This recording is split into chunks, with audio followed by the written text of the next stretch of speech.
Code को powered by Mongia steel, steel का बादशाह।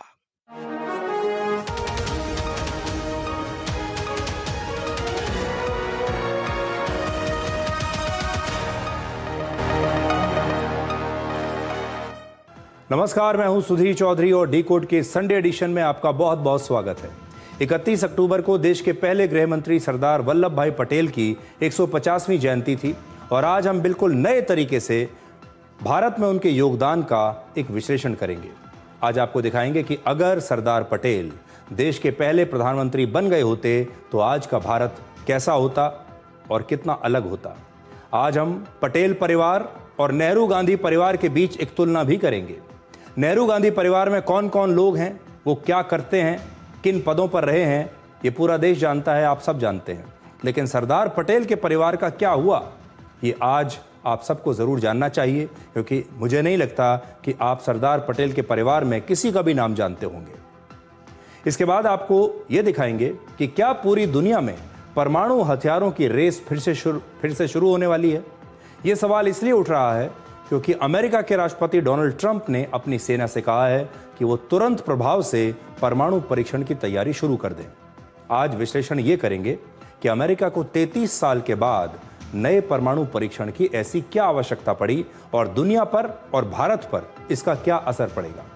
और आखिर में आपको दिखाएंगे कि असम में जुबीन गर्ग की आखिरी फिल्म को देखने के लिए कैसे उनके हजारों फैंस सुबह 4 बजे से ही सिनेमा हॉल्स के बाहर लाइन लगाकर खड़े हो गए। असम के लोग अब थिएटर्स में इस फिल्म को देखकर जुबीन गर्ग को अपनी आखिरी श्रद्धांजलि दे रहे हैं। सबसे पहले आज की दुनिया की सबसे बड़ी खबर। पूरी दुनिया में आज एक ही सवाल पर बहस चल रही है कि क्या एक बार फिर से परमाणु हथियारों की रेस शुरू हो सकती है। और इस डर की वजह है अमेरिका के राष्ट्रपति डोनाल्ड ट्रंप का वो फैसला जिसमें उन्होंने अमेरिकी सेना को आदेश दिया है कि वो अपने परमाणु परीक्षणों को तुरंत फिर से शुरू कर दे। अमेरिका ने पिछले 33 वर्षों से अपने न्यूक्लियर टेस्ट बंद कर रखे हैं। जिस अमेरिका ने पूरी दुनिया को ये बताया था कि अब और न्यूक्लियर टेस्ट की आवश्यकता नहीं है, जो पूरी दुनिया के देशों को ये कहता है कि आप न्यूक्लियर हथियार नहीं बना सकते, नहीं तो हम आपके ऊपर सैंक्शन लगा देंगे, आपके ऊपर प्रतिबंध लगा देंगे, वो अमेरिका अब खुद ही अपनी ताकत बढ़ाने के लिए नए परमाणु परीक्षण शुरू करेगा। इसके जवाब में रशिया ने कहा है कि अगर अमेरिका परमाणु परीक्षण करता है तो रशिया भी जवाबी कदम जरूर उठाएगा। यानी परमाणु हथियार एक बार फिर से दुनिया के लिए एक बहुत बड़ा खतरा बनने वाले हैं।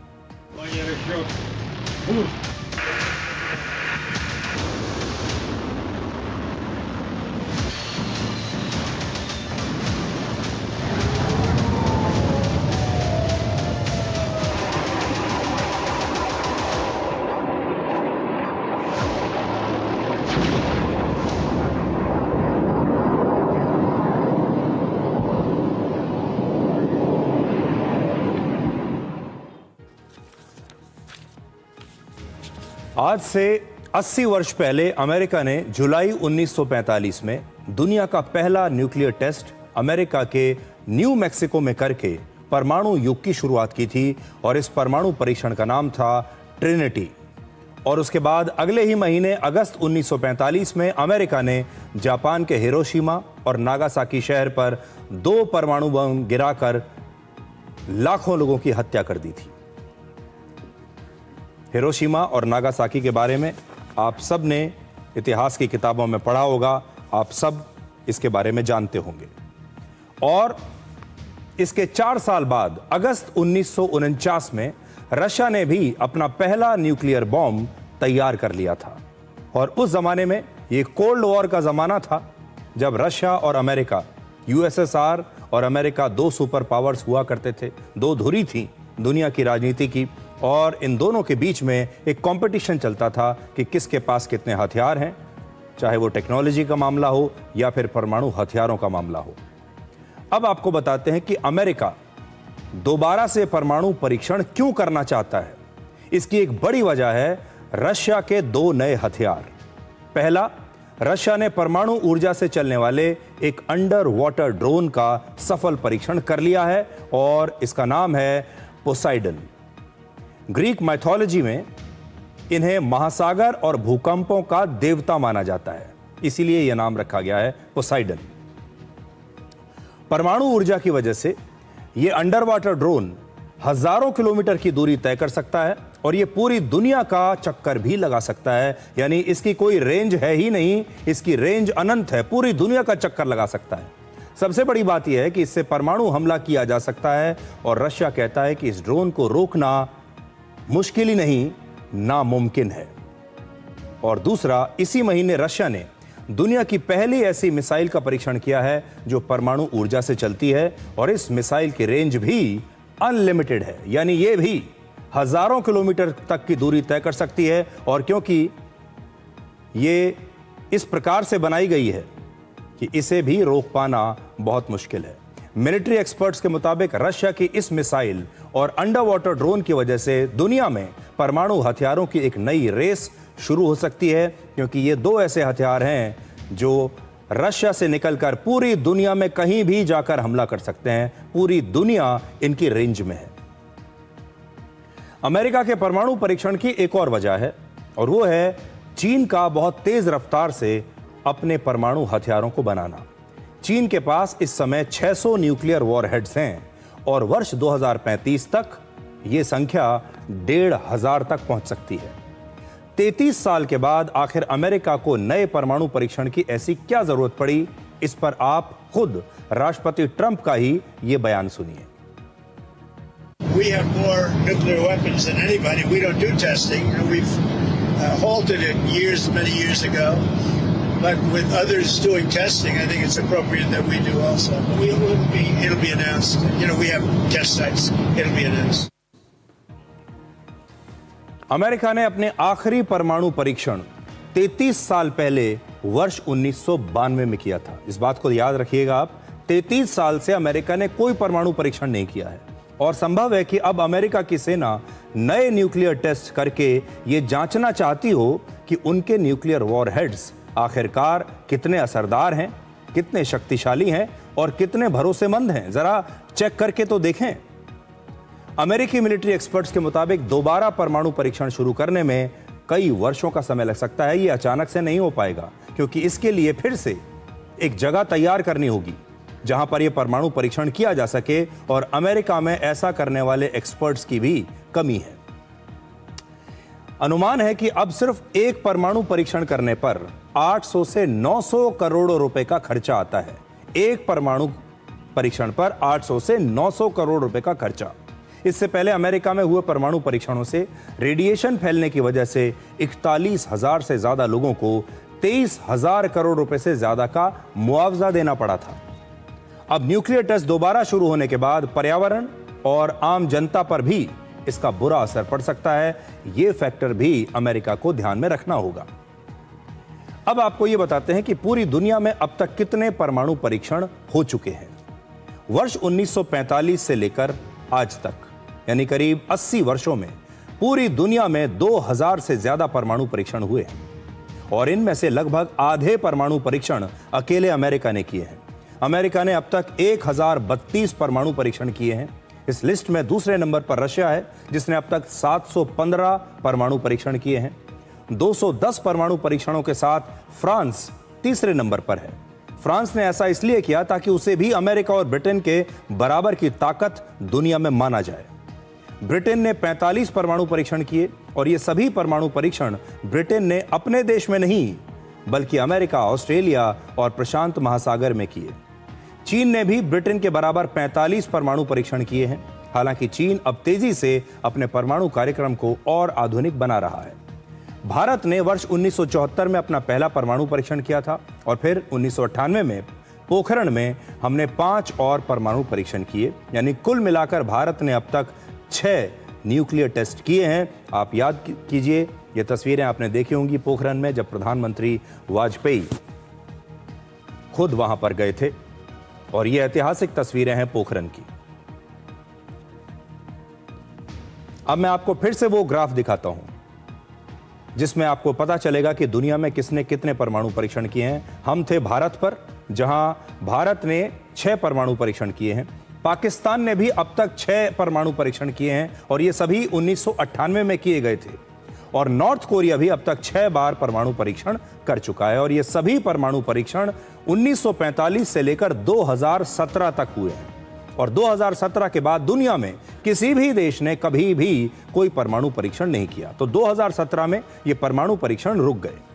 1945 से लेकर 1990 के बीच लगभग 2046 न्यूक्लियर टेस्ट हो चुके हैं, यानी औसतन हर साल 45 और हर महीने 3 से 4 परमाणु परीक्षण किए गए। ये भी आप अपनी स्क्रीन पर देख पा रहे हैं। और सबसे ज्यादा न्यूक्लियर टेस्ट अमेरिका और रशिया ने किए हैं। अमेरिका और रशिया ने, ये दोनों जैसे कि आप जानते हैं एक दूसरे के आमने सामने रहे हैं शुरू से। कोल्ड वॉर के समय अमेरिका के हर न्यूक्लियर टेस्ट के जवाब में रशिया ने भी परमाणु परीक्षण किया। पॉलिसी ये थी कि अगर एक आप करेंगे तो फिर हम भी एक करेंगे। अमेरिका को जवाब देने के लिए ही रशिया ने वर्ष 1961 में दुनिया का सबसे बड़ा 50 मेगाटन का परमाणु परीक्षण किया था और इसका नाम था सार बॉम्बा। और यह जापान के हिरोशिमा पर गिराए गए परमाणु बम से करीब 3300 गुना ज्यादा शक्तिशाली था। जरा अंदाजा लगाइए, 3300 गुना ज्यादा शक्तिशाली हिरोशिमा के बम से। इसके बाद वर्ष 1979 में दक्षिण अफ्रीका के पास अटलांटिक महासागर में अमेरिका के एक सैटेलाइट को एक ऐसी तेज रोशनी दिखाई दी जैसी किसी परमाणु परीक्षण के समय दिखती है। अमेरिका की खुफिया एजेंसी CIA के मुताबिक यह परमाणु परीक्षण इजराइल और दक्षिण अफ्रीका ने मिलकर गोपनीय तरीके से किया था और अब तक दुनिया के किसी भी देश ने इस परमाणु परीक्षण की जिम्मेदारी नहीं ली है। लेकिन किसी ने तो इसे किया ही होगा। पिछले 80 वर्षों में पूरी दुनिया में हजारों न्यूक्लियर बम बनाए गए हैं और पूरी दुनिया में 5459 न्यूक्लियर वॉरहेड्स के साथ रशिया पहले नंबर पर है। अमेरिका के पास 5177 न्यूक्लियर वॉरहेड्स हैं और वो दूसरे नंबर पर है। और सिर्फ इन 2 महाशक्तियों के पास ही दुनिया के कुल परमाणु हथियारों का करीब 90% हिस्सा मौजूद है। तो सोचिए, दुनिया सीमा के बॉम्ब से। इसके बाद वर्ष 1979 में दक्षिण अफ्रीका के पास अटलांटिक महासागर में अमेरिका के एक सैटेलाइट को एक ऐसी तेज रोशनी दिखाई दी जैसी किसी परमाणु परीक्षण के समय दिखती है। अमेरिका की खुफिया एजेंसी CIA के मुताबिक यह परमाणु परीक्षण इजराइल और दक्षिण अफ्रीका ने मिलकर परमाणु हथियार हैं और बाकी पूरी दुनिया के पास 10%। इस समय दुनिया में सबसे तेजी से न्यूक्लियर हथियार हमारा पड़ोसी देश चीन बना रहा है और चीन के पास इस समय 600 न्यूक्लियर वॉरहेड्स हैं, जबकि पिछले साल यह संख्या 500 थी। और वर्ष 2023 से लेकर अब तक चीन ने हर साल औसतन 100 नए न्यूक्लियर वॉरहेड्स तैयार किए हैं। एक रिपोर्ट के मुताबिक इस दशक के अंत तक चाइना के पास अमेरिका और रशिया के बराबर लंबी दूरी की मिसाइलें होंगी। फ्रांस के पास 290 न्यूक्लियर वॉरहेड्स हैं और ब्रिटेन के पास 225 न्यूक्लियर हथियार हैं। भारत के पास 180 परमाणु हथियार हैं, जबकि पिछले वर्ष हमारी जो संख्या थी वो 172 थी। और पाकिस्तान के पास 170 न्यूक्लियर वॉरहेड्स हैं। ये पूरी दुनिया में किसके पास कितने न्यूक्लियर हथियार हैं आप यहां देख सकते हैं।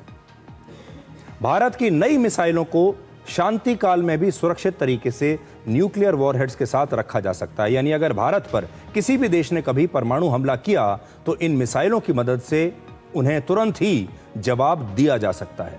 भारत का न्यूक्लियर ट्रायड यानी परमाणु त्रिकोण अब तैयार हो चुका है, जिसमें भारत के पास फाइटर जेट्स, मिसाइल्स और पनडुब्बी से परमाणु हथियार लॉन्च करने की क्षमता है। यानी हम अब कहीं से भी परमाणु हथियार लॉन्च कर सकते हैं, फायर कर सकते हैं, पानी से भी कर सकते हैं, हवा से भी कर सकते हैं। इजराइल के पास ऐसा कहा जाता है कि 90 परमाणु हथियार हैं और उत्तर कोरिया अब तक 50 न्यूक्लियर वॉरहेड्स बना चुका है। लेकिन इजराइल को दुनिया की 9 परमाणु ताकतों में से एक बताया जाता है, लेकिन इजराइल कभी ना कभी इस बात को स्वीकार नहीं करता और ना ही इससे वो इनकार करता है। यानी वो एक सीक्रेट न्यूक्लियर पावर है, उसके पास परमाणु हथियार हैं, लेकिन इजराइल कभी मानता नहीं है। और न्यूक्लियर हथियारों के मामले में नॉर्थ कोरिया का तो कहना ही क्या है। ये अमेरिका ने जो नया फैसला किया है, इसका असर पूरी दुनिया पर पड़ेगा और भारत पर इसका क्या असर पड़ेगा ये भी आप जरूर जानना चाहते होंगे। तो वर्ष 1998 में पोखरण में परमाणु परीक्षण के बाद भारत ने खुद ही कहा था कि अब वो दोबारा परमाणु परीक्षण नहीं करेगा। हमने खुद पूरी दुनिया को बताया था और उसके बाद से हमने परमाणु परीक्षण किया भी नहीं। वर्ष 2008 में भारत और अमेरिका के बीच एक सिविल न्यूक्लियर डील हुई थी, जिसकी एक बड़ी शर्त यह थी कि भारत ने अगर दोबारा परमाणु परीक्षण किया तो अमेरिका इस डील को रद्द कर सकता है और भारत के सिविल न्यूक्लियर प्लांट्स के लिए अमेरिका से मिलने वाली सिविल न्यूक्लियर टेक्नोलॉजी और परमाणु ईंधन पर अमेरिका रोक लगा देगा अगर भारत ने दोबारा से परमाणु परीक्षण किया तो।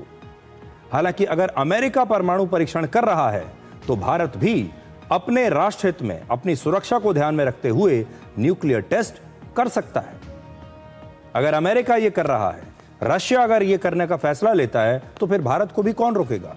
और इसकी वजह को समझिए, हर परमाणु परीक्षण से वैज्ञानिकों को ऐसा नया डेटा मिलता है जिससे वो उस परमाणु हथियार की क्षमता को और बढ़ा सकते हैं और उसकी खामियों को दूर कर सकते हैं, यानी अपने हथियारों को बेहतर बना सकते हैं। और इसके लिए ज्यादा से ज्यादा परमाणु परीक्षणों की आवश्यकता होती है। अमेरिका के पास अपने 1000 से ज्यादा न्यूक्लियर टेस्ट का डेटा मौजूद है। आप ये समझ सकते हैं क्योंकि उन्होंने सबसे ज्यादा न्यूक्लियर टेस्ट किए हैं, इसलिए सबसे ज्यादा डेटा उन्हीं के पास है। जबकि भारत और चीन के पास बहुत ही कम डेटा मौजूद है क्योंकि हमने परमाणु परीक्षण बहुत ही कम किए हैं। चीन ने 45 परमाणु परीक्षण किए हैं और भारत ने तो सिर्फ 6 न्यूक्लियर टेस्ट किए हैं। तो हमारे पास जो डेटा आज होगा वो सिर्फ 6 न्यूक्लियर टेस्ट का डेटा होगा। अमेरिका ने वर्ष 1996 में एक समझौता शुरू किया था पूरी दुनिया के साथ, जिसका नाम है comprehensive nuclear test ban treaty, यानी CTBT। Nuclear test ban treaty से ही आप समझ गए होंगे कि इसका मतलब यह है कि न्यूक्लियर टेस्ट पर बैन लगाया जाए। और नियम यह है कि CTBT पर जो भी देश हस्ताक्षर करेगा वो अब परमाणु परीक्षण नहीं कर सकता। अमेरिका ने दुनिया भर के देशों पर यह दबाव बनाया कि आप CTBT पर यानी इस ट्रीटी पर हस्ताक्षर कीजिए और हस्ताक्षर करने के बाद अब आप दोबारा ना तो परमाणु परीक्षण कर सकते हैं ना न्यूक्लियर हथियार बना सकते हैं। और पूरी दुनिया के 187 देशों ने इस पर हस्ताक्षर कर भी दिए। 187 देश ये मान गए कि अब हम न्यूक्लियर टेस्ट नहीं करेंगे और न्यूक्लियर हथियार भी नहीं बनाएंगे। और अमेरिका ने इसे दूसरे देशों पर थोप दिया क्योंकि अमेरिका तो हथियार बना चुका था पहले ही। अमेरिका की पूरी मंशा ये थी कि हमने अपने खुद के हथियार बना लिए, हमने हजारों न्यूक्लियर टेस्ट कर लिए, हमारे पास हजारों न्यूक्लियर हथियार हैं, लेकिन अब हम बाकी के देशों को रोक देते हैं। दुनिया में हमें छोड़कर या जो और छोटे थोड़े और देश हैं उन्हें छोड़कर अब कोई नया देश परमाणु हथियार ना बना ले। लेकिन खुद अमेरिका की संसद ने इस CTBT को मंजूरी नहीं दी और वर्ष 2023 में रशिया भी इस CTBT से बाहर निकल चुका है। यानी रशिया ने भी कह दिया कि हम इस ट्रीटी को नहीं मानते, हम इससे बाहर निकल रहे हैं। मतलब हम जब चाहे परमाणु परीक्षण कर सकते हैं, परमाणु हथियार भी बना सकते हैं। यानी संभव है कि अमेरिका के बाद रशिया भी अपना न्यूक्लियर टेस्ट करे और उसे रोकने वाला कोई नहीं। हैरानी की बात यह है कि अभी 4 महीने पहले ही अमेरिका ने ईरान का परमाणु कार्यक्रम रोकने के लिए उसके न्यूक्लियर साइट्स पर दुनिया के सबसे बड़े बॉम्ब से हमला किया था। आपको याद होगा वो समय। और तब अमेरिका ने कहा था कि ईरान न्यूक्लियर हथियार नहीं बना सकता और इसीलिए उसने ईरान के न्यूक्लियर साइट्स को नष्ट कर दिया था। अब अमेरिका खुद ही परमाणु परीक्षण शुरू कर रहा है और यह सब कुछ दुनिया में शांति स्थापित करने के नाम पर हो रहा है। देखिए, यह भी सबसे बड़ा मजाक है। ये सारे देश, बड़े बड़े देश जो हजारों परमाणु बॉम्ब लेकर बैठे हुए हैं, ये कहते हैं कि यह सब कुछ शांति के लिए है, दुनिया में शांति स्थापित करने के लिए। हालांकि डर यह है कि इससे दुनिया में एक बार फिर से परमाणु हथियारों की एक नई रेस शुरू हो सकती है और भारत को आसपास जो कुछ हो रहा है उस पर ध्यान देना होगा। अब दुनिया भर में परमाणु हथियारों की इस नई रेस के बाद होगा वो समय। और तब अमेरिका ने कहा था कि ईरान न्यूक्लियर हथियार नहीं बना सकता और इसीलिए उसने ऑपरेशन सिंदूर के बाद अब भारत 2 फ्रंट वॉर के लिए एक साथ 3 तरह के युद्ध अभ्यास कर रहा है। 2 फ्रंट वॉर का मतलब है भारत को एक फ्रंट पर पाकिस्तान और दूसरे फ्रंट पर चीन से युद्ध करना पड़ सकता है। ये हमारे 2 फ्रंट हैं जो हमेशा खुले रहते हैं। इस समय भारत और पाकिस्तान की सीमा पर गुजरात और राजस्थान में 2 युद्ध अभ्यास चल रहे हैं, जिनके नाम हैं त्रिशूल और सेंटिनल स्ट्राइक।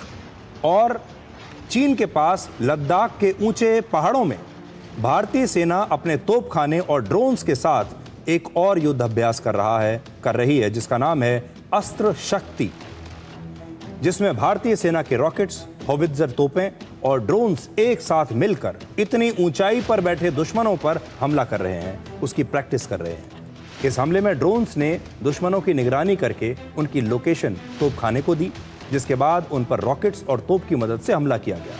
युद्ध अभ्यास में कुछ ड्रोन्स ने झुंड बनाकर दुश्मनों पर हमला भी किया, और ऐसे ड्रोन्स को कहा जाता है स्वॉर्म ड्रोन।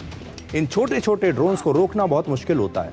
यानी अब युद्ध सिर्फ गोले बारूद ही नहीं, बल्कि एक सूचना युद्ध भी बन गया है, इंफॉर्मेशन वॉरफेयर जिसे हम अंग्रेजी में कहते हैं, जो सूचना के आधार पर होता है। जितनी ज़्यादा सूचना आपके पास होती है, उतना आपको फायदा होता है। इसलिए अब आप भारतीय सेना की युद्ध की इन तैयारियों को भी जरा देखिए।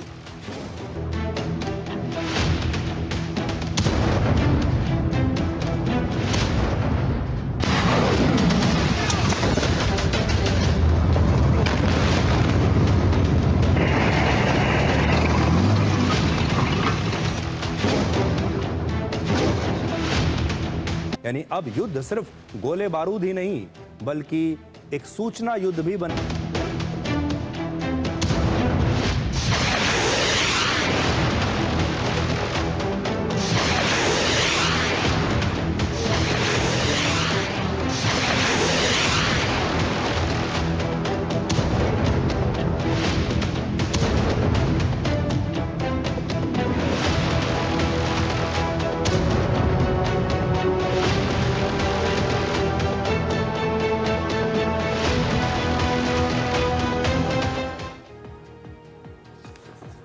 लद्दाख की इन ऊंची पहाड़ियों पर हुए युद्ध अभ्यास में भारतीय सेना के जवानों के साथ इंडो तिब्बतन बॉर्डर पुलिस के जवान भी शामिल हुए।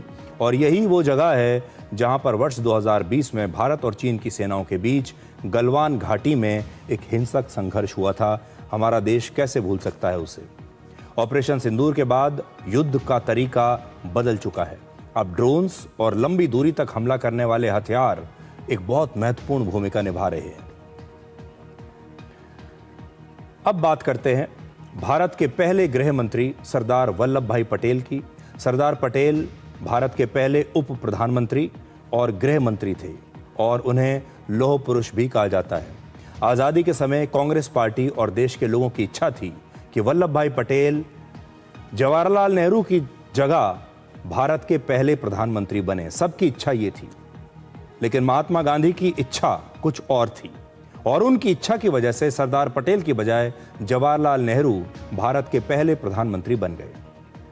आज लद्दाख की इन ऊंची पहाड़ियों पर हुए युद्ध अभ्यास में भारतीय सेना के जवानों के साथ इंडो तिब्बतन बॉर्डर पुलिस के जवान भी शामिल हुए। और यही वो जगह है जहां पर वर्ष 2020 में भारत और चीन की सेनाओं के बीच गलवान घाटी में एक हिंसक संघर्ष हुआ था। हमारा देश कैसे भूल सकता है उसे। ऑपरेशन सिंदूर के बाद युद्ध का तरीका बदल चुका है। अब ड्रोन्स और लंबी दूरी तक हमला करने वाले हथियार एक बहुत महत्वपूर्ण भूमिका निभा रहे हैं।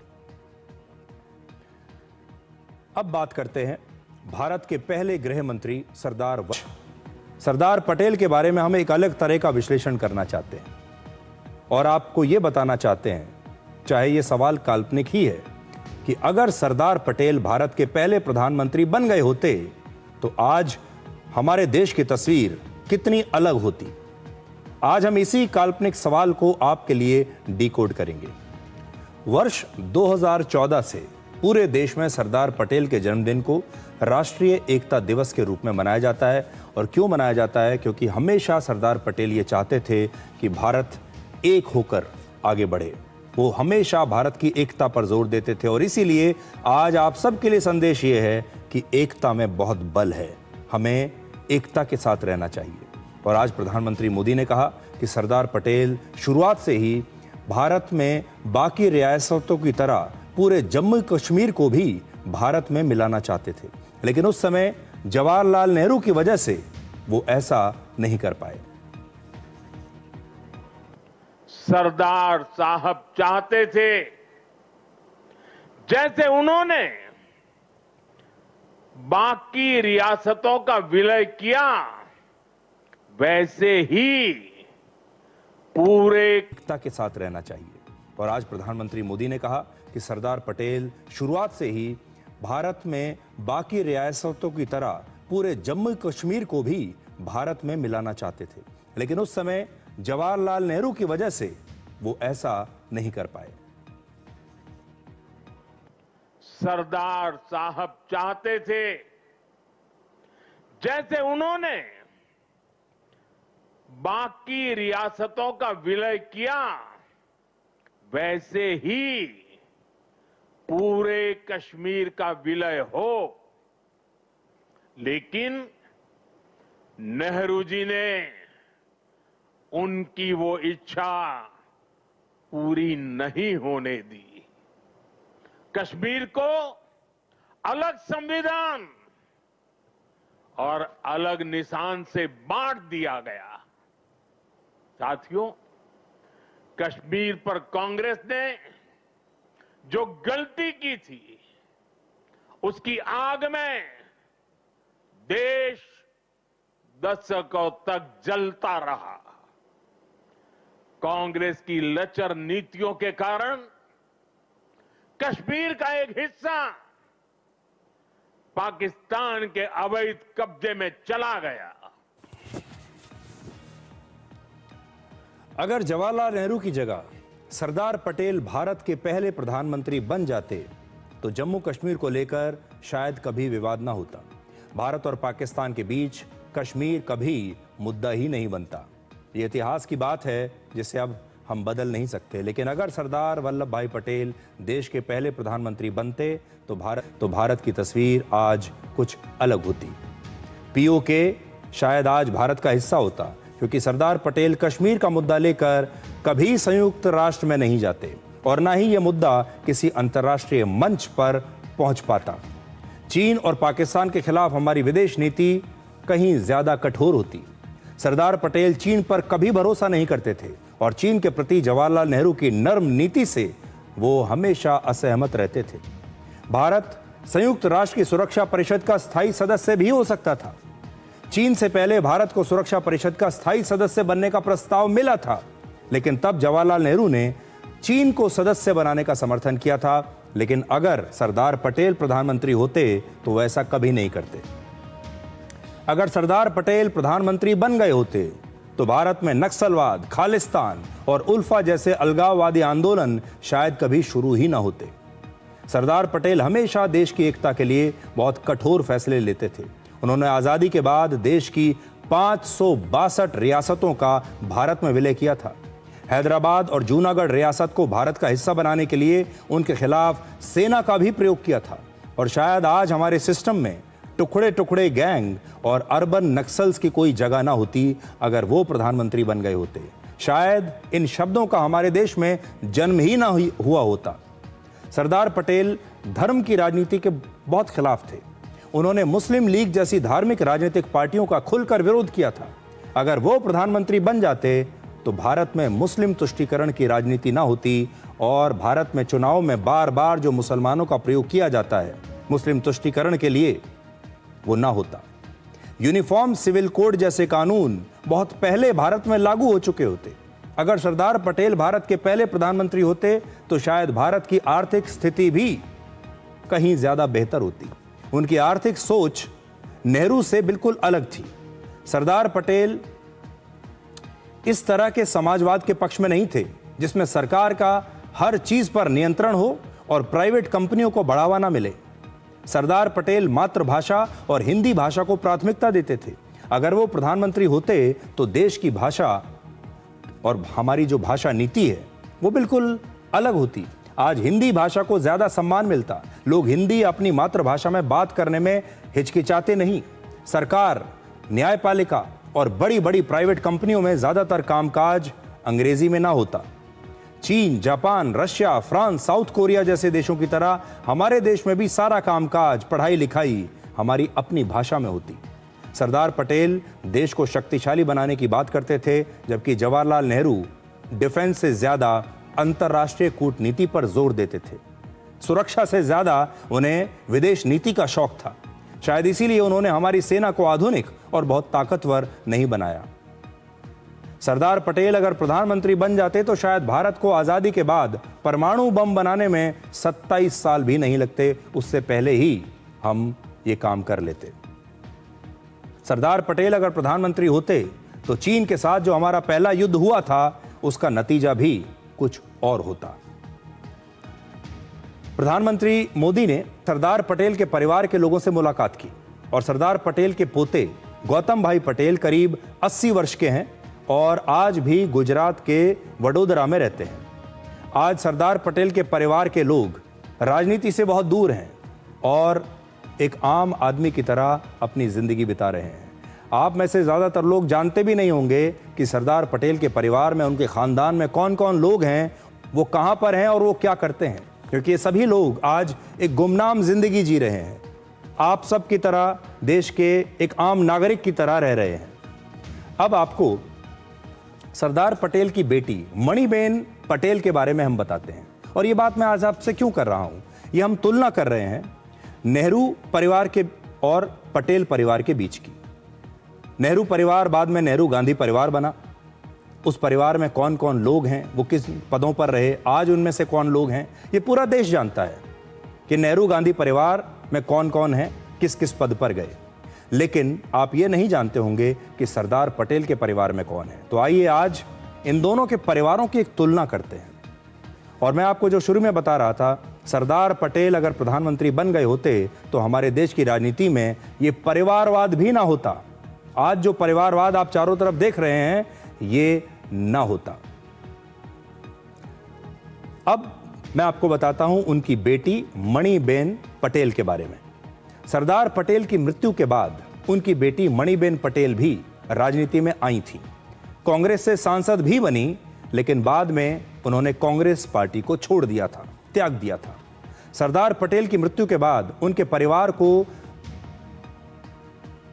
परिवार के लोगों की जिंदगी कैसे मुश्किलों में गुजरी, इसका जिक्र भारत में श्वेत क्रांति के जनक माने जाने वाले वर्गीस कुरियन ने अपनी किताब में किया है। उस किताब का नाम है आई टू हैड अ ड्रीम। इस किताब में उन्होंने सरदार पटेल की बेटी मणिबेन पटेल के बारे में काफी कुछ लिखा है और उस किताब के अंश आज मैं लेकर आया हूं। राष्ट्र के लिए सरदार पटेल के तमाम योगदान के बाद भी यह बहुत दुखद है कि हमारे देश ने उनकी बेटी के लिए कुछ नहीं किया।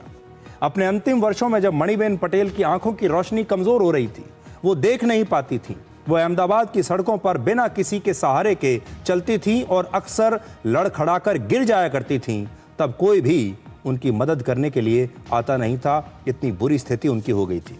आज उस किताब के कुछ अंश मैं पढ़ना चाहता हूं, आप ध्यान से सुनिएगा। और ये सरदार पटेल की बेटी के बारे में है। जब सरदार पटेल की मृत्यु हो गई तो उनकी बेटी जवाहरलाल नेहरू से मिलने के लिए गई। जवाहरलाल नेहरू देश के प्रधानमंत्री हैं, उनसे मिलने के लिए जाती हैं। इस किताब में आगे लिखा है कि जब वो नेहरू से मिली, I thought he might ask me how I would manage now, or at least ask if there was anything he could do to help me. But he never asked. She was extremely disheartened, and in a way, the incident revealed the extent of strain in the Nehru-Sardar Patel relationship. Hindi में इसका मतलब है कि जब वो प्रधानमंत्री नेहरू से मिलने के लिए गई अपने पिता की मृत्यु के बाद, तो प्रधानमंत्री नेहरू ने उनसे एक बार भी ये नहीं पूछा कि अब आप क्या करेंगी, अब पिता का साया आपके सिर से उठ गया है, क्या मैं आपकी कोई मदद कर सकता हूं। उन्होंने उनका ना हाल चाल पूछा, ना उन्हें कोई अपनी तरफ से मदद ऑफर की। और इस बैठक के बाद, इस मीटिंग के बाद उनकी बेटी को यह महसूस हुआ कि जवाहरलाल नेहरू और सरदार पटेल के बीच जो रिश्ते थे वो कितने कड़वे हो चुके थे। रिश्ते अगर कड़वे ना होते तो प्रधानमंत्री नेहरू जरूर सरदार पटेल की बेटी से पूछते कि मैं तुम्हारे लिए क्या कर सकता हूं, उनकी मदद करते। उनके दोस्त, उनके सहयोगी की बेटी थी, लेकिन उन्होंने कुछ नहीं किया। आगे इसमें लिखा है, it was quite distressing to see that neither Nehru nor any of the other national leaders of the Congress party ever bothered to find out what happened to Maniben after her father died. ना तो नेहरू ने और ना ही Congress party के किसी भी बड़े नेता ने यह जानने की कोशिश की कि सरदार पटेल की मृत्यु के बाद उनकी बेटी मनीबेन का क्या हुआ। मनीबेन के पास अपना कोई पैसा नहीं था। सरदार पटेल की मृत्यु के बाद बिरला परिवार ने उन्हें बिरला हाउस में रहने का एक ऑफर दिया कि आप यहां रह जाइए, लेकिन उनके लिए रहने का अच्छा इंतजाम नहीं किया और फिर वो परेशान होकर अपने एक कजिन के घर में अहमदाबाद शिफ्ट हो गई। उनके पास कोई गाड़ी नहीं थी, वो बसों में यात्रा करती थी और ट्रेन में 3rd क्लास कंपार्टमेंट में यात्रा करती थी। बाद में वो मेंबर ऑफ पार्लियामेंट जरूर बनी, ये भी इसमें लिखा हुआ है, वो मेंबर ऑफ पार्लियामेंट बनी, लेकिन बाद में उन्होंने कांग्रेस पार्टी को छोड़ दिया था। और बाद में आखिर में ये लिखा हुआ है कि सरदार पटेल के तमाम योगदान के बाद भी उनकी बेटी के लिए इस देश ने कुछ नहीं किया। अपने आखिरी दिनों में उनकी बेटी को दिखना बंद हो गया था। वो अक्सर अहमदाबाद की सड़कों पर गलियों में जब जाती थी तो उनके पास मदद के लिए कोई होता नहीं था। अक्सर ठोकर खाकर गिर जाया करती थी और कोई आने जाने वाला व्यक्ति सड़क पर अगर उनकी मदद कर दे तो कर दे उन्हें वापस उठाने में, वरना कोई मदद करने वाला भी नहीं था। जब उनकी मृत्यु बहुत करीब थी, जब बिल्कुल मरने वाली थी, तब गुजरात के मुख्यमंत्री चिमन भाई पटेल उनके पास गए और अपने साथ एक फोटोग्राफर ले गए और मनीबेन के साथ उनके आखिरी दिनों में, आखिरी क्षणों में गुजरात के मुख्यमंत्री ने, चिमन भाई पटेल ने एक फोटो खिंचवा ली, जिसमें उस फोटो को उन्होंने अगले दिन सारे अखबारों में छपवाया, जिससे यह पता चल सके कि वो मणिबेन के लिए बहुत कुछ कर रहे हैं, जबकि उन्होंने मणिबेन के लिए कुछ नहीं किया था उनके आखिरी दिनों में। तो ये हालत थी सरदार पटेल की अपनी बेटी की उनके आखिरी दिनों में। तो आप इससे समझ सकते हैं सरदार पटेल का जो परिवार है, जैसा मैंने आपको बताया, प्रधानमंत्री मोदी उनसे मिले भी हैं। वो तस्वीर आप एक बार फिर से देख सकते हैं, मैं कोशिश करता हूं, देखिए। इनमें से आप किसे पहचानते हैं? इनमें से कोई कैबिनेट मिनिस्टर नहीं है, कोई बहुत बड़ा उद्योगपति नहीं है, कोई बहुत बड़ा सेलिब्रिटी नहीं है। ये सारे लोग आप सब की तरह आम लोग हैं। आपको इनके नाम भी नहीं पता होंगे। ये है सरदार पटेल का परिवार। लेकिन सरदार पटेल के जो दोस्त थे, उनके साथ सरदार पटेल उप प्रधानमंत्री थे और जवाहरलाल नेहरू प्रधानमंत्री थे। नेहरू का जो परिवार है वो कहां से कहां पहुंच गया इस देश में, उसने कैसे परिवारवाद की राजनीति शुरू की, ये आज आप सब जानते हैं। बिहार के चुनाव, जैसा कि आप जानते हैं, होने वाले हैं और चुनाव के लिए एनडीए ने अपना घोषणा पत्र जारी किया है। पटना में हुए इस कार्यक्रम के दौरान एनडीए की एकजुटता नजर आई। घोषणा पत्र जारी करते समय बिहार के मुख्यमंत्री नीतीश कुमार और सभी सहयोगी दलों के नेता और कई बड़े केंद्रीय मंत्री प्रेस कॉन्फ्रेंस में मौजूद थे। एनडीए ने आज बिहार की जनता से क्या क्या वादे किए हैं, ये बताने से पहले आपको दो तस्वीर दिखाते हैं। इन दो तस्वीरों से आप एनडीए और विपक्ष के महागठबंधन की सोच का अंतर समझ पाएंगे। पहली तस्वीर आज जारी हुए एनडीए के घोषणा पत्र की है, जबकि दूसरी तस्वीर महागठबंधन के घोषणा पत्र की है। एनडीए के घोषणा पत्र में सभी दलों के नेताओं के फोटो को समान स्थान दिया गया है, सबको समान सम्मान दिया गया है और इस पोस्टर में प्रधानमंत्री मोदी के साथ सभी नेता नजर आ रहे हैं। यह है संकल्प पत्र का पोस्टर और इस घोषणा पत्र का नाम रखा गया है संकल्प पत्र। दूसरी तरफ महागठबंधन के घोषणा पत्र में केवल तेजस्वी यादव को ही प्रमुखता दी गई और घोषणा पत्र को नाम भी दिया गया तेजस्वी प्रण। दोनों घोषणा पत्रों से ऐसा लगता है कि एनडीए में काफी एकजुटता है, सभी को साथ लेकर चलने की रणनीति है, जबकि महागठबंधन में तेजस्वी यादव ही सर्वे सर्वा है। अब आपको एनडीए के घोषणा पत्र की कुछ प्रमुख बातें और उनके वादों के बारे में बताते हैं। एनडीए ने बिहार की जनता को 1 करोड़ रोजगार देने का वादा किया है। मुख्यमंत्री महिला रोजगार योजना से महिलाओं को 2 लाख रुपए तक की आर्थिक मदद दी जाएगी और 1 करोड़ महिलाओं को लखपति दीदी बनाया जाएगा। अति पिछड़ा वर्ग के लोगों को मदद करने के लिए उनके आर्थिक संगठनों को 10 लाख रुपए की सहायता दी जाएगी। बिहार में 7 एक्सप्रेसवे बनेंगे, 4 शहरों में मेट्रो रेल बनेगी, 3 अंतर्राष्ट्रीय एयरपोर्ट बनाए जाएंगे और इस समय बिहार में 2 अंतर्राष्ट्रीय एयरपोर्ट हैं। 3 अंतर्राष्ट्रीय एयरपोर्ट जो बनेंगे वो पूर्णिया, दरभंगा और भागलपुर में बनेंगे, जबकि गयाजी, मुजफ्फरपुर, भागलपुर और दरभंगा में मेट्रो सेवा शुरू करने का वादा किया गया है। बिहार को पूर्वी भारत का नया टेक्नोलॉजी हब बनाया जाएगा, जिसके लिए सेमीकंडक्टर बनाने की फैक्ट्री वहां लगेगी। बिहार के लोगों को आर्टिफिशियल इंटेलिजेंस यानी AI की ट्रेनिंग दी जाएगी और गरीब लोगों को 5 लाख रुपए तक मुफ्त इलाज और 50 लाख नए पक्के मकान देने का वादा भी किया गया है। इस घोषणा पत्र का अगर विश्लेषण करें तो 3 बातें बहुत महत्वपूर्ण हैं। पहला, बिहार की जनता को सब कुछ फ्री में यानी मुफ्त में देने का वादा नहीं किया गया है। NDA के घोषणा पत्र में बिहार के उन लोगों को, विशेष तौर पर महिलाओं को और अति पिछड़े लोगों को आत्मनिर्भर बनाने और बिहार को विकसित राज्य बनाने का विजन दिया गया है। इसलिए इस घोषणा पत्र पर विकसित बिहार लिखा गया है। दूसरा, बिहार के परंपरागत उद्योग धंधों जैसे मखाना और लीची को बढ़ावा दिया जाएगा। रोजगार के लिए नए तरीकों पर जोर दिया गया है, जैसे डिफेंस कॉरिडोर और टेक्नोलॉजी सिटीज बनाने की योजना पर वादा किया गया है, जो पूरे किए जा सकते हैं। ये सब वो चीजें हैं जो पूरी हो सकती हैं।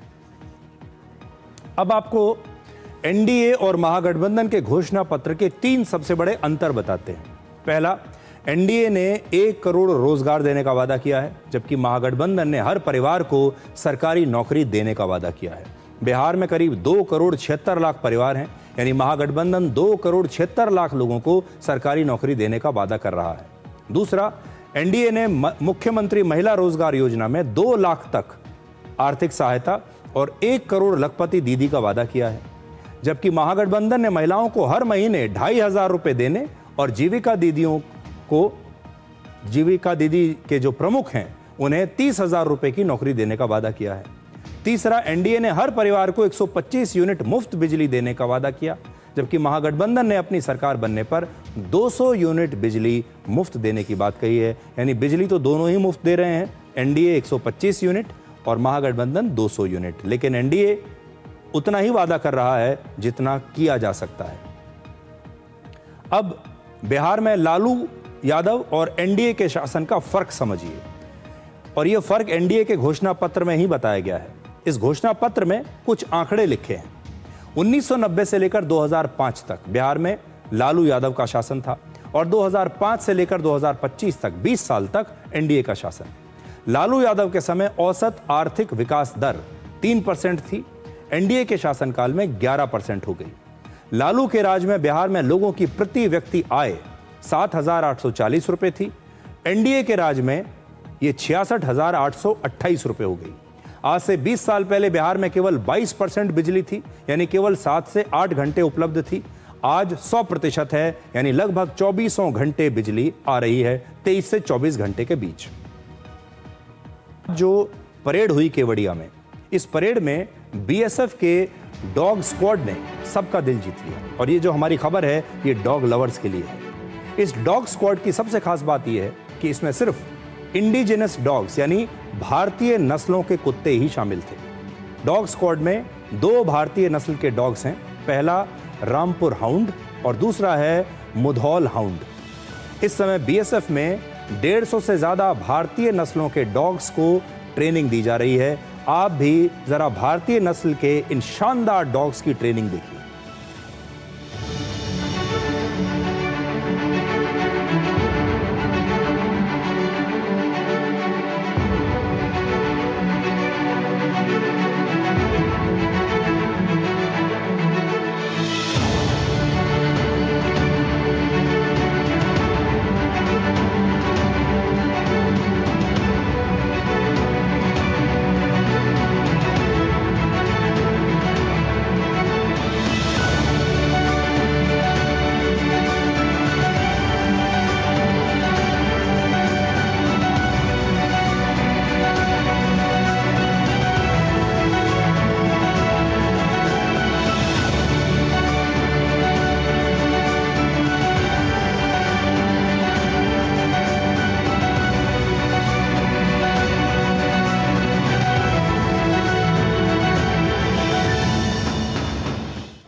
तो देखिए कितनी शानदार तस्वीरें हैं, और ये सारे जो आपने डॉग्स देखे ये भारत के ब्रीड्स हैं। प्रधानमंत्री मोदी ने अभी हाल ही में मन की बात कार्यक्रम में देश के सुरक्षा बलों और लोगों को इंडियन ब्रीड्स के डॉग्स को गोद लेने की सलाह दी थी। हमारे देश में लोग स्वदेशी की बात तो बहुत करते हैं, मेड इन इंडिया और मेक इन इंडिया का संकल्प भी लेते हैं, आत्मनिर्भर भारत के नारे भी लगते हैं, लेकिन जब बात आती है डॉग्स की तो लोगों का स्वदेशी प्रेम अचानक से गायब हो जाता है। और आज भी हमारे देश में ज़्यादातर घरों में लोग फॉरेन ब्रीड्स के डॉग्स को ही ज़्यादा पसंद करते हैं। आप सर्वे करके देख लीजिए, हमारे देश में ज़्यादातर घरों में जो डॉग्स हैं जिन्हें अपनाया गया है परिवारों द्वारा, वो सब विदेशी नस्ल के डॉग्स हैं। विदेशी नस्ल के कुत्तों को पालना हमारे देश में, समाज में आज भी एक स्टेटस सिंबल माना जाता है। और जितने भी जो हैं, चाहे वो पग्स हों, लेब्राडोर्स हों, जर्मन शेफर्ड हों या दूसरे जो ब्रीड्स हैं, फॉरेन ब्रीड्स के डॉग्स को पालना आप समझ लीजिए एक शान की बात माना जाता है। आप समझ लीजिए जिस प्रकार से लोग लग्जरी आइटम्स खरीदते हैं, लग्जरी बैग्स खरीदते हैं, वैसे ही विदेशी नस्ल के कुत्ते भी हमारे देश में खरीदे जाते हैं कि सबको विदेशी ही चाहिए। लेकिन आज इस सोच को बदलने की आवश्यकता है। ब्रिटिश राज से पहले भारतीय ब्रीड के डॉग्स दुनिया भर में मशहूर हुआ करते थे। उनकी तेजी, उनकी ताकत और वफादारी के किस्से प्रचलित थे। लेकिन जब भारत में ब्रिटिश आए तब उन्होंने भारतीय नस्लों को एक प्रकार से नीचा भी दिखाया और ख़त्म कर दिया। जबकि सच यह है कि हमारे धर्म ग्रंथों में भी कुत्तों को लेकर, डॉग्स को लेकर बहुत कुछ लिखा गया है। जैसे महाभारत में जब पांडव स्वर्ग जा रहे थे तो उनके साथ एक डॉग ही था। इसलिए आज हम भी आपसे ये कहना चाहेंगे, हमारे देश में भी एक से एक भारतीय ब्रीड्स के डॉग्स हैं जो आपके दोस्त बन सकते हैं, जिन्हें आप ट्रेन कर सकते हैं, जो वफादार भी हैं, जो आपके दोस्त भी हैं और वो आपके रक्षक भी हैं। इसलिए इन्हें भी अपने घर में एक बार मौका दीजिए। और अब आखिर में बात करेंगे असम के मशहूर सिंगर जुबीन गर्ग की आखिरी फिल्म के बारे में। वैसे तो जुबीन गर्ग की पहचान एक गायक के तौर पर थी, लेकिन असम के लोगों के लिए वो उनके फेवरेट एक्टर भी हैं। वो असम की 28 फिल्मों में काम कर चुके हैं। जब पूरा भारत, आप सब गहरी नींद में सो रहे थे, उस समय असम के सिनेमा हॉल्स के बाहर हजारों लोग जुबीन गर्ग की आखिरी फिल्म का टिकट खरीदने के लिए लाइन में खड़े थे। 52 वर्ष की उम्र में 19 सितंबर को सिंगापुर में जुबीन गर्ग की मौत हो गई थी और उनकी मौत के 42 दिन बाद आज उनके जीवन की आखिरी फिल्म रिलीज हुई। असमिया भाषा में बनी इस फिल्म का नाम है रोई रोई बिनाले। इसका हिंदी में अर्थ है रुक रुक कर रोना।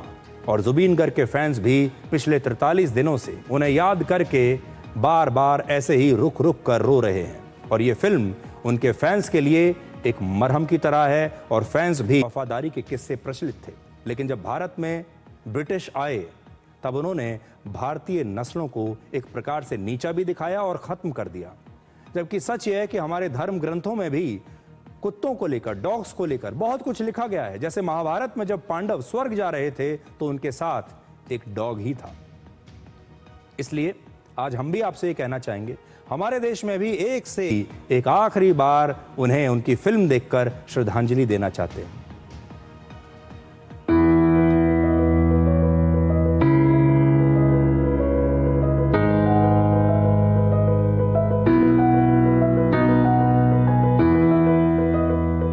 अच्छा, जुबिंदा का चीज बुरा हो ही नहीं सकता। सब अच्छे है, सब अच्छे है, सब देखेगा, कौन नहीं देखेगा। लेजेंड है, वर्ल्ड रिकॉर्ड बनने जा रहे हैं अभी से। जुबिंदा का last movie, have no words.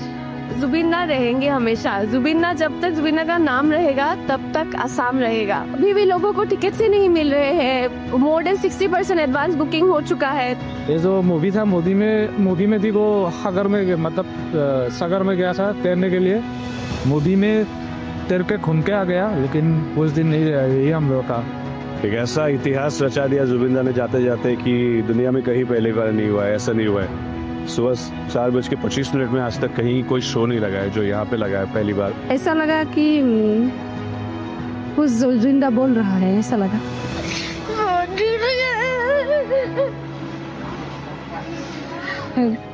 Goose bumps आ जाता है जब भी उसको देखती हूँ। तो बहुत अच्छा है, बहुत बहुत सुंदर मूवी है, बहुत अच्छा है, सबको देखना चाहिए।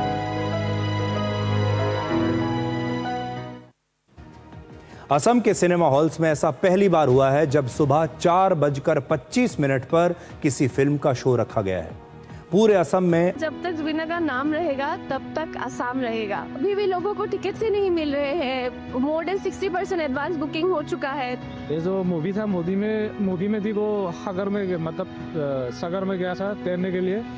मोदी में तैर के खून के आ गया, लेकिन उस दिन नहीं रहा। यही हम लोग का एक ऐसा इतिहास रचा दिया जुबिंदा ने जाते जाते कि दुनिया में कहीं पहली बार नहीं हुआ है, ऐसा नहीं हुआ है। सुबह 4:25 में आज तक कहीं कोई शो नहीं लगा है जो यहाँ पे लगा है पहली बार। ऐसा लगा कि कुछ जुबिंदा बोल रहा है, ऐसा लगा।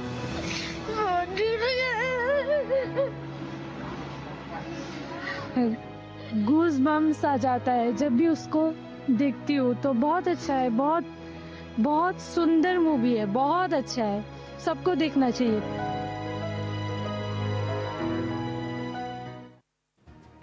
असम के सिनेमा हॉल्स में ऐसा पहली बार हुआ है जब सुबह 4:25 पर किसी फिल्म का शो रखा गया है। पूरे असम में 80 सिनेमा हॉल्स में इस फिल्म को दिखा। फिल्म इंडस्ट्री के लिए एक नया रिकॉर्ड है। अब आप ये संयोग देखिए, 19 सितंबर को सिंगापुर में समुद्र में डूबने की वजह से जुबीन गर्ग की जान चली गई थी और उनकी आखिरी फिल्म की कहानी भी। इस फिल्म के सारे टिकट बिक गए। फिल्म का प्री रिलीज बिजनेस 50 लाख रुपए से ज्यादा है, जो असम की फिल्म इंडस्ट्री के लिए एक नया रिकॉर्ड है। अब आप ये संयोग देखिए, 19 सितंबर को सिंगापुर में समुद्र में डूबने की वजह से जुबीन गर्ग की जान चली गई थी और उनकी आखिरी फिल्म की कहानी भी समुद्र से ही शुरू होती है और समुद्र पर ही खत्म होती है। इस फिल्म में जुबीन गर्ग ने एक ऐसे गायक की भूमिका निभाई है जो देख नहीं सकता, जो समुद्र को देख नहीं सकता लेकिन समुद्र को महसूस करना चाहता है और समुद्र के पार जाना चाहता है, क्योंकि उसे समुद्र से बहुत लगाव है।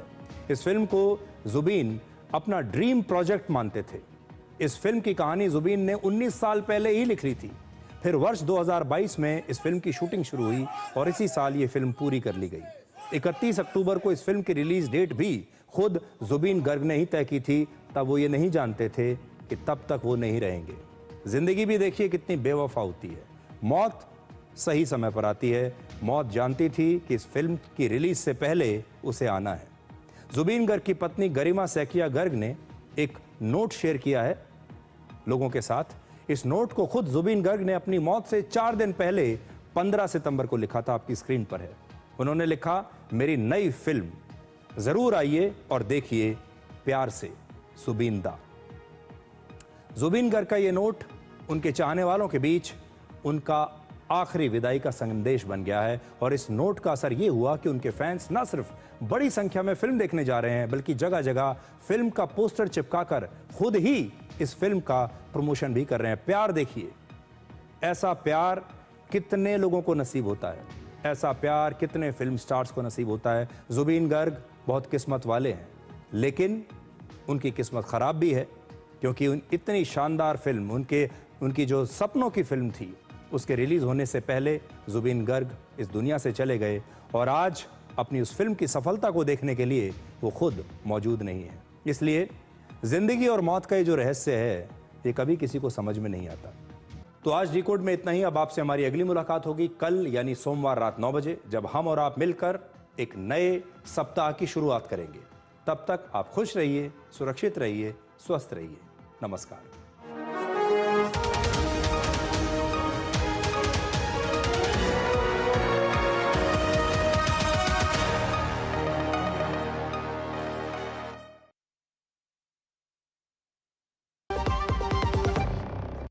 जब धरती चीर कर निकलता है लोहे का पत्थर और मिलता है मोंगिया के जोश से, फिर तपता है, पिघलता है और बनता है फौलाद। अब होता है सरिया सारी खूबियों के साथ। मोंगिया स्टील, मजबूत देश का मजबूत सरिया।